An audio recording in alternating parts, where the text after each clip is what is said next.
دروازہ کھولا، کہا علی بن محمد کو بادشاہ نے بلایا، خلیفہ وقت نے بلایا.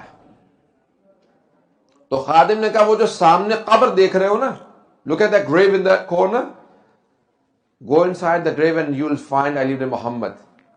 وہ وہاں پہ عبادت کر رہے ہیں. He is praying in that grave. اب وہ پریشان ہوا، اس نے کہا ہم تو دن میں قبر کے پاس نہیں جا سکتے، یہ رات میں قبر میں عبادت کرتے ہیں. اب تھوڑا سا اس کو احساس ہوا کہ اس کا مطلب ہے یہ وہ خوف کھانے والا آدمی نہیں ہے، سب کی توجہ ہے میرے ساتھ. ایک مرتبہ آگے بڑھا، تیزی سے کیا، امام کو دیکھا، امام کے چہرے کا نور دیکھا، ہیبت دیکھی، فوراً سوال کیا، کہا کہ انت علی بن محمد، کیا آپ علی بن محمد ہیں؟ امام نے فوراً جواب دیا، کہا مجھے ہی ہادی کہا جاتا. کہا کہ آپ کو محل میں دربار میں بلایا گیا. اب میں اپنے الفاظ میں پیش کر رہا ہوں. عزیزان گرامی، امام نے فوراً امامت کا امامہ سر پہ رکھا، عصمت کی ابا کاندھوں پہ رکھی، اور علم امامت کی دوشالہ لی، نعلین اپنے قدموں میں رکھے، ہاتھوں میں تولا کی تسبیح لی، تبرہ کا ڈنڈا لیا، اور امام بڑے ہی متانت کے ساتھ قبر سے باہر نکلے. کہا چلو. اس نے کہا کہ میں راستہ دکھاؤں. امام نے کہا ہادی تیرا نام ہے یا میرا نام ہے؟ امام چلنے لگے، وہ پیچھے چلنے لگا. عزیزان گرامی، جو دوسروں کے پیچھے چلتا ہو اسے امام نہیں کہا جاتا، تو دوسروں کو اپنے پیچھے چلائے وہ امام وقت.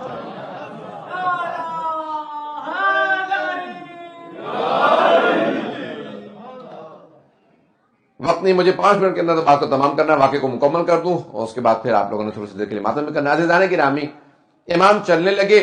اب چلنے کا انداز یہ تھا کہ میں اپنے الفاظ میں پیش کروں کہ جیسے امام چلنے لگے تو صدائیں آنے لگیں لبیک کی، فضائیں لبیک کی صدائیں دے رہی تھی، زمین قدموں کے بوسے دے رہی تھی، ہر طرف سے آسمان سر پہ سایہ کر رہا تھا. امام چلتے ہوئے دروازے پہ پہنچے، ایک تیز آندھی چلی، محل کا دروازہ خود بخود کھلا، امام کے سر پہ پردے نے سایہ کرنا شروع کیا. جیسے امام محل میں داخل ہوئے، وہ جو متوکل سب سے کہہ رہا تھا کوئی امام کی تعظیم میں کھڑا نہ ہو، وہ اپنے تخت پہ کھڑا ہو گیا. بس تخت پہ کھڑا ہونا تھا، سارا مجمع کھڑا ہو گیا، 400 افراد امام کے آنے پہ سب کے سب کہنے لگے اگر روئے زمین پہ کوئی حجت خدا ہے تو علی بن محمد ہے. فوراً ہٹا گیا کہ آئیے فرزند رسول اس تخت پہ بیٹھ جائیے. امام نے کہا میں پہلے منع کر چکا ہوں، تخت پہ نہیں بیٹھوں گا، ممبر لگوا. امام کے لیے ممبر لگایا گیا، امام ممبر پہ الگ سے بیٹھے. جیسے امام ممبر پہ گئے، اس نے فوراً کہا کہ کھانا سامنے رکھ دو. عزیزان گرامی، واقعہ سب کے ذہنوں میں ہے، مجھے واقعے کو پیش نہیں کرنا کہ جب جادوگر نے جادو کیا، روٹی سرک گئی. عزیزان گرامی، وہیں پہ امام علیہ السلام نے جملہ کہا ایھا الاسد، جو غالیچے پہ تصویر تھی. مجھے واقعے کو چھوڑ کے آگے بڑھنا ہے. عزیزان گرامی، بس ایک مرتبہ امام علیہ السلام نے اس غالیچے پہ شیر کی تصویر کو دیکھ کے کہا ایھا الاسد، وہ شیر بنا.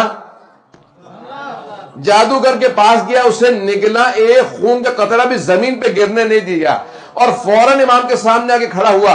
کہا کہ فرزند رسول، یبن رسول اللہ، اگر آپ حکم دیں تو متوکل کو کھا لوں.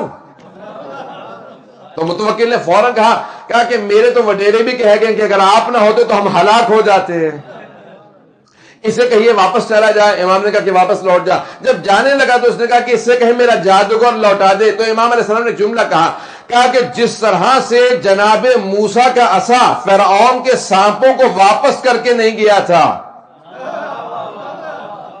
یہ بھی تیرے جادوگر کو لوٹائے گا نہیں. عزیزان گرامی، ہم ایسے ائمہ کی امامت کے قائل ہیں. عزیزان گرامی، بس یہ واقعہ ہے اور اس کی بہت تفصیل ہے، بہت تفصیلی واقعہ ہے، جہاں پہ کسی نے سیلونی کا دعویٰ کیا، امام نے پھر اس کا جواب دیا اور پھر بے انتہا اس میں امام نے مسائل کو حل کیا. عزیزان گرامی، اس کے بعد پھر بے انتہا امام پہ ظلم کیا گیا. متوکل نے خود اپنے بھائی سے کہا کہ ان کو زہر دے دو اور تاکہ ان کی شہادت ہو جائے عزیزان گرامی، جب امام محمد تقی علیہ السلام کی شہادت ہو رہی تھی تو امام علی نقی علیہ السلام صرف 8 برس کے تھے، اور امام محمد تقی علیہ السلام کی والدہ زندہ تھیں اور وہ مدینے میں تھی۔ تو امام علی نقی علیہ السلام نے رو کے اپنی دادی سے کہا دادی اماں، آج میرے بابا کی شہادت کا دن ہے۔ تو جناب صدیقہ خاتون رونے لگیں، کہا بیٹا ایسا مت کہو، میرا 25 برس کا جوان بیٹا ہے۔ کہا دادی اماں، وہ جو اللہ کا ایک فرشتہ ہے جو امام کے ساتھ رہتا ہے نا، وہ اب میرے پاس آ گیا ہے، اس کا مطلب ہے میرے بابا کی شہادت ہو گئی ہے۔ میں آپ سے سوال کروں، کسی ماں کو اگر بیٹی کی شہادت کی خبر ملے تو کیا حالت ہو گئی ہوگی؟ روایت کے الفاظ ہیں، جناب صدیقہ خاتون بے انتہا رونے لگیں، تڑپنے لگیں، اور ایک ہی دلاسا تھا، وہ ان کا پوتا، وہ جو 2 پوتے اور 1 پوتی تھی، ان کو سینے سے لگایا، پیار کرنے لگی، رونے لگیں، کہا کہ میرا بیٹا مارا گیا۔ بچپنے سے یتیمی اس طرح سے امام علی نقی السلام نے دیکھی ہے۔ میں سوال کروں، یتیمی کیسی بلا ہے؟ یہاں تک کہ پیغمبر صلی اللہ علیہ وسلم فرماتے ہیں یتیم بچے کے سامنے اپنے بچے کو پیار نہ کرو۔ پوچھا کیوں مولا؟ کہا کیونکہ جب وہ دیکھتا ہے نا کہ کوئی اپنے بچے کو پیار کر رہا ہے تو اس کا دل ٹوٹ جاتا ہے۔ عزیزان گرامی، روایت کے الفاظ یہ ہیں کہ جب پہلی عید آئی تھی نا امام حسن مجتبیٰ کی شہادت کے بعد، یہ مسلسل جب عید آیا کرتی تھی تو امام حسین علیہ السلام جنت البقیع اپنے بھائی کی قبر پہ جایا کرتے تھے، تو اپنے بچوں کی انگلی پکڑتے تھے لیکن سر پہ ہاتھ نہیں رکھتے تھے۔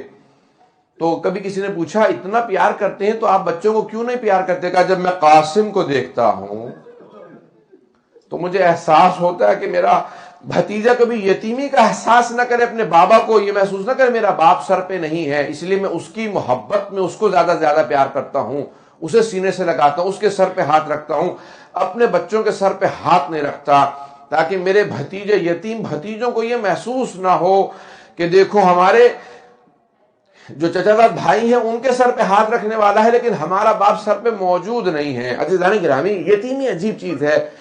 امام علی نقی علیہ السلام نے 8 برس کے سن سے یتیمی دیکھی اور مسلسل یہ دیکھتے رہے کہ ہر طرف سے ظلم ہوتا رہا امام علیہ السلام پہ۔ عزیزان گرامی، جب جناب سکینہ بنت الحسین کو پہلا تماچا لگا تھا نا تو انہوں نے اس لحظے میں اپنے چچا کو پکارا تھا اور کہا تھا کہ چچا جان آ کے دیکھیے ذرا میرے کانوں سے کتنا لہو بہ رہا ہے۔ عزیزان گرامی، ایک سوال کروں گا کہ اب ذرا ایک مرتبہ تصور کیجئے، وہ امام علی نقی علیہ السلام جو 8 برس کے سن سے مسلسل اپنے بابا کو محسوس کرتے ہوں گے میرے بابا کہاں پہ کاظمین کے اندر شہید ہوئے، وہاں پہ ان کو دفنایا گیا۔ عزیزان گرامی، اب یہ مسلسل وقت کٹتا رہا یہاں تک کہ آخری لحظات ہیں امام علی نقی علیہ السلام کے۔ عزیزان گرامی، کہتے ہیں کہ یہ جو ائمہ کو زہر دیے گئے ہیں نا، ان میں جو سخت ترین زہر تھے وہ 4 اماموں کے تھے۔ اب وقت نہیں ہے کہ میں تفصیل سے جا سکوں، آخری جملے کو پیش کر رہا ہوں، اس کے بعد آپ ماتم کریں گے۔ عزیزان گرامی، ذرا ایک مرتبہ آنکھیں بند کر کے تصور کیجئے گا۔ کیا تصور ہے؟ کہتے ہیں جیسا 4 اماموں کو زہر دیا گیا ویسا کسی کو نہیں دیا گیا۔ کیوں؟ وہ کہتے ہیں جو امام حسن مجتبیٰ کو زہر دیا گیا ویسا زہر کسی کا نہیں تھا۔ پوچھا کیوں؟ کہا کیونکہ امام کا کلیجہ نکل آیا تھا۔ کہا دوسرا کس کو زہر سخت دیا گیا تھا؟ کہا دوسرا امام رضا علیہ السلام کو۔ کہا کیسا زہر تھا؟ کہا جب زہر دیا گیا نا امام نے فوراً اپنے چہرے پہ رومال رکھا۔ کہا کیا بات ہے کہ مجھے بار بار خون کی قے آتی ہے؟ کہ اپنے چہرے پہ رومال رکھا، کہ میرا پورا کلیجہ پانی ہو گیا ہے، کہ مجھے گھر واپس جانے نے تیرا کام ہو چکا ہے۔ عزیزان گرامی، 2 اور امام، ایک امام علی نقی علیہ السلام، آپ کے بیٹے جب امام حسن عسکری علیہ السلام قریب میں موجود تھے، کہا بیٹا مجھے سہارا دے کے بٹھا دو، میرے اجداد رسول خدا علی مرتضی سب آ گئے میرے لینے کے لیے، میری دادی زہرا موجود ہے۔ اجرکم اللہ۔ عزیزان گرامی، اور ایک ہے امام حسن عسکری علیہ السلام جن کو زہر دیا گیا، سخت ترین زہر دیے گئے۔ عزیزان گرامی، یہ آخری لحظات کیسے عجیب و غریب ہوتے ہیں۔ روایت کے الفاظ ہے، سامرہ تھا، امام حسن عسکری علیہ السلام نے خود سے اپنے بابا کو غسل و کفن دیا، کفن دینے کے بعد بڑے شان و شوق سے کہا، گھر میں شیعوں کو جمع کر لیا، کہا میرے بابا کا یہی جنازہ پڑھ لو۔ کہا مولا بہت لوگ جمع ہیں۔ کہا نہیں، وہاں متوکل مجھے جنازہ پڑھانے نہیں دے گا، وہ خود جنازہ پڑھانا چاہتا ہے، میں اپنے بابا کا یہاں جنازہ پڑھاؤں گا۔ سب کو جمع کیا، کہا کہ یہاں جنازہ پڑھ لو، لیکن میں کہوں گا مولا جب آپ اپنے بابا کا جنازہ پڑھا رہے تھے آپ کے گلے میں توق نہیں تھا، ہاتھوں میں بیڑیاں نہیں تھی، ہاتھوں میں ہتکڑیاں، پاؤں میں بیڑیاں نہیں تھی، مولا آپ کی پھپھیوں کے سروں پہ چادریں موجود تھی، تازیانے نہیں مارے جا رہے تھے۔ اللہ لعنت اللہ علی القوم الظالمین وسيعلم الذين ظلموا أي منقلب ينقلبون۔ ماتم حسین، یا حسین، یا حسین۔